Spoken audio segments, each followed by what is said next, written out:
رضوی صاحب اگر گالی نہ دی جائے تو زیادہ بہتر نہیں ہوگا؟ کیونکہ تیری پہن دی سری یہ والا فکرہ جو ہے وہ سوشل میڈیا پہ اتنا وائرل ہو چکا ہے آپ کے نام کو لے کر کہ آپ جو ہے وہ بات بات گالی دیتے ہیں۔ نہیں جی، آپ میری ساری تقریریں موجود ہیں جی، اگر کہیں ہوئی بھی ہے بات تو وہ میں نے اپنے باپ کی حفاظت کے لیے بات نہیں کی ہے۔ میں اس پر آپ کے ٹی وی پر کبھی آپ مجھے بلائیں جی، تو میں آپ کو کم از کم کوئی 50-60 کے قریب حوالے دے دوں گا کہ جب حضور کی عزت پر بات آئی ہے تو پھر صحابہ نے کس انداز میں گفتگو کی ہے۔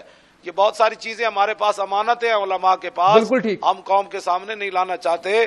اگر کوئی چاہتا ہے تو ہم انشاءاللہ یہ بات بیٹھ کر بتا دیں گے۔ اب آپ بتائیں اتلم بعد ذالک زنیم کا کیا معنی ہے کہ حضور کے بارے میں ایک بندہ بات کرتا ہے تو اللہ تعالیٰ خالق مالک ہو کر فرما رہا ہے، حالانکہ وہ قیامت والے دن بھی حرامیوں کے پول نہیں کھولے گا کہ جن کے باپ جو ہے وہ حقیقی ہیں ان کو تو باپ کے نام سے پکارا جائے گا، اور جن کے باپ کے بارے میں شک ہے ان کی ماں کے نام سے پکارا جائے گا، تاکہ یہ شخص قیامت سر میدان ننگا نہ ہو۔